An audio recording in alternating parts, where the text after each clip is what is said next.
G'day ladies and gents, welcome back to the channel. Today we're going to be diving deep into Overwatch 2 Season 15. What's new, what's controversial, and whether Blizzard is actually turning things around, or just slapping a fresh coat of paint on a crumbling wall. Spoiler alert, it's a little bit of both. But hey, at least we're getting some free loot boxes, right?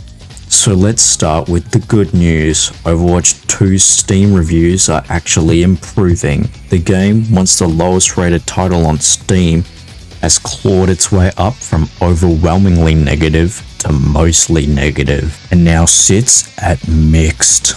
That's like going from a 1-star Yelp review to a solid 2.5. Progress, but still questionable. What's behind this shift? Well, Season 15 has given us a few big things. The return of loot boxes, a new perk system, and perhaps most importantly, Overwatch 2's long-awaited return to China.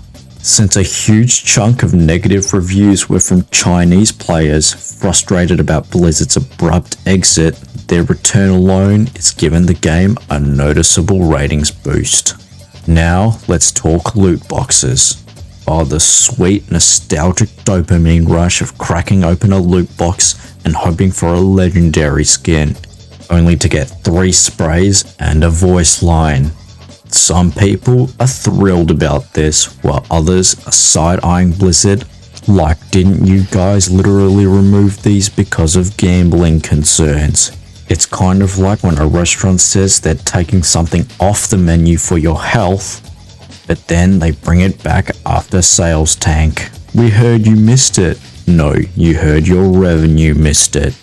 To be fair, loot boxes in Season 15 are actually free. You can earn over 100 just by playing. But let's be honest, that's just a gateway. We all know what's coming next. It won't be long before gamblers start their new careers on Overwatch 2. Now, onto the real game changer. The perk system. This is Overwatch's biggest shakeup in years. You can now equip massive buffs that modify your gameplay. At first, this sounded like an absolute nightmare for balance. Comp players were ready to riot, but surprisingly, it's kind of fun. I won't lie, it's refreshing. It changes up the way matches play out, and for casual play, it's a blast. Unless of course you're Ana with an opposing Genji on the other team.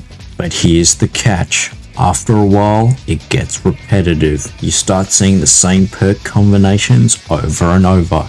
It's like when you find the best way to make money in an RPG. At first you feel clever, but then everyone does it. And it stops being exciting. I mean, let's be real, Blizzard's entire game philosophy is just a giant cycle of introduce something new, let players break it, then nerf it into oblivion. And yet, we keep coming back, because when Overwatch is good, it's really good. But then you realize every match is the same Widowmaker in the backline with extra crit damage, a Genji zooming around like he drank 5 Red Bulls, and a Reinhardt who thinks he's invincible, but actually just gave the enemy team free ult charge. Now, let's talk numbers. Overwatch 2 is back in China, and this is huge.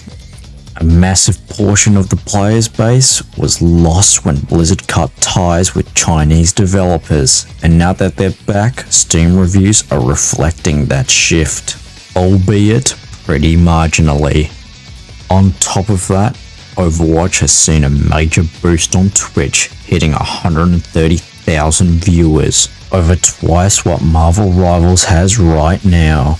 But let's be honest, it's probably just gamers trying to get their hands on free skins, whilst they're actually watching the new season of Cobra Kai. But hey, engagement is engagement. So, the big question, is Overwatch 2 actually coming back?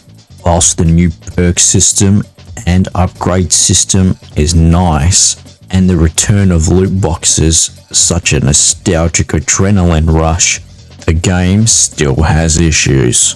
For now, Blizzard has just put a fresh coat of paint on a car with 3 flat tires. But seeing that Blizzard is absolutely tanking it, I wouldn't be surprised if they started doing what no other gaming company has ever done. Listen to the fans. Anyways, with that out of the way, it's time to end things. Thanks for watching, and as always, don't forget to like, subscribe, and hit that bell icon for more content. I will see you all in the next one.